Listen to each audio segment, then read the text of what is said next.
Allez, disco dans un instant avec vous Stéphanie Loire, mais d'abord Nicolas, le vendredi, c'est un grand classique, un roman culte que vous sortez de votre bibliothèque. Ce matin, vous avez choisi Dracula. Et pourquoi ? Parce que je vous ai parlé en début de semaine d'un roman gothique d'aujourd'hui, Le Château des Trompe-l'œil, qui commence un peu comme Dracula. Résultat, j'ai eu Dracula dans la tête toute la semaine, comme une chanson qui ne part pas, et je me suis dit que le meilleur moyen, c'était de le reprendre, et je vous mets ça dans la tête, tiens. Bienvenue dans ma demeure. Entrez ici de votre plein gré et laissez-y un peu de la joie que vous y apportez. Comte Dracula ? Je suis Dracula. Ah, c'était le film de Gary Oldman, dans le film de Coppola, non ? Exactement, film d'ailleurs très très fidèlement adapté du livre de Bram Stoker, le créateur de Dracula, sauf la fin. Donc je vous laisse là-dessus. Il faudra le découvrir. Le livre date, lui, de 1897. Vous connaissez l'histoire. Le jeune clerc de notaire, Jonathan Harker, est envoyé en Transylvanie pour rencontrer le comte, mais il s'aperçoit vite qu'il y a quelque chose d'étrange dans le château lorsqu'il voit, par exemple, son hôte se déplacer comme un lézard sur les murs. C'est vrai que ça étonne. Jonathan va finalement réussir à regagner l'Angleterre, mais Dracula ne tardera pas à le rejoindre. Il va donc falloir s'en occuper et lui régler son compte au comte. Et pour en finir avec un vampire, il n'y a pas 36 solutions. Petit rappel, juste au cas où, Stéphanie, il faut au choix lui planter un pieu dans le cœur pendant son sommeil ou le placer à la lumière du jour. Il n'aime pas du tout ça. Oui, le collier d'ail, paraît-il, c'est bidon. C'est juste pour le repousser un petit peu, ça. Bon, c'est pas si compliqué finalement, un peu violent, mais... Il faut juste un peu de courage, parce qu'il faut l'approcher quand même, méfiez-vous. Et puis les vampires sont des séducteurs, c'est ça aussi qui est dangereux. Ils sont d'ailleurs très souvent associés à une forme d'érotisme, ça fait partie du mythe. Encore que, au départ, pour Stoker, le vampire ne ressemblait pas du tout à Brad Pitt ou Tom Cruise, c'était plutôt un monstre, un vrai.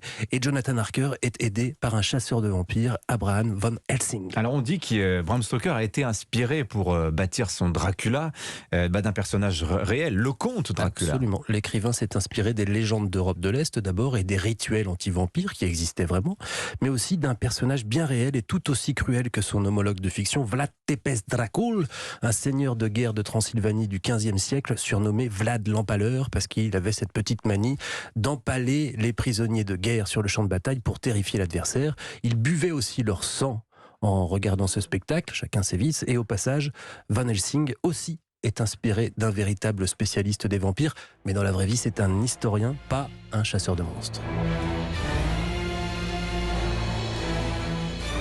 Ah, vous m'avez aussi donné envie de revoir le film.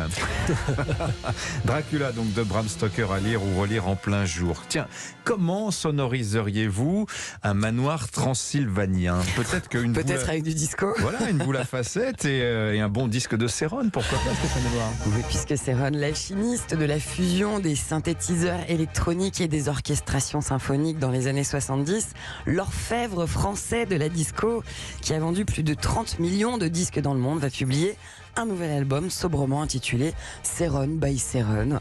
Un album qui célèbre 5 décennies de disco et de musique électro à travers 16 de ses titres historiques, parmi lesquels Supernature, tube planétaire de Céron, initialement publié en 1977, au top du hit parade américain en 1978, moult fois samplé et ici remixé par Céron en version 2022.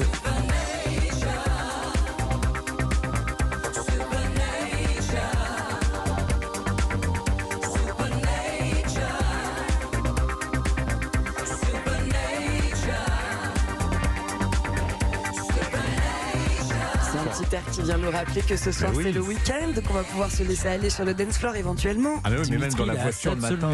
Mais oui, mais je trouve qu'avec toute la vague synthé des années 80 qui revient très à la mode, Céron, il fallait le convoquer. Il n'a pas pris une ride, enfin sa musique absolument pas en tout cas. Sur ce futur album de Céron, il y a aussi de l'inédit, notamment un extrait déjà dévoilé, une collaboration avec le producteur et DJ allemand Purple Disco Machine, qui a donné naissance au titre Summer Lovin', un morceau qui donne envie de sortir son pas de dev du grenier, de partir pieds nus, pourquoi pas célébrer l'été même s'il est déjà loin.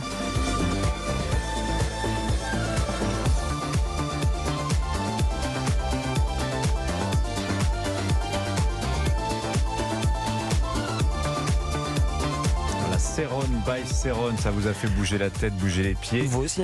Ah oui, ça a bien marché. Ça sort le 14 octobre prochain. Le single Summer Lovin', il est dispo partout sur vos plateformes de streaming. Il y a déjà plus d'1 million d'écoutes.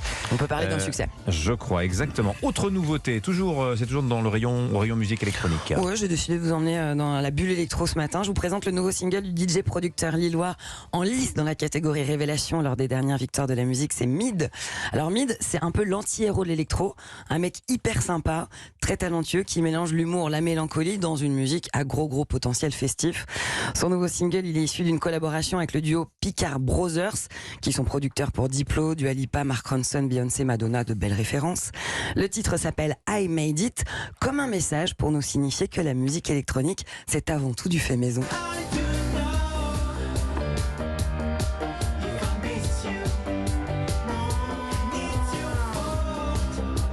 Ça ressemble de plus en plus à de la disco, hein, la musique électronique. Là, il y a une racine commune, c'est la même famille, Dimitri. Voilà, il sera à l'Olympia le 27 septembre, Mid. Merci Stéphanie Loire, bye Stéphanie Loire. C'est à la semaine prochaine. Au programme ce week-end, chez vous. Ce soir, ça part en disco. Si vous voulez passer à la maison, soyez les bienvenus. Formidable. Merci à tous les deux, Nicolas Caro. Merci.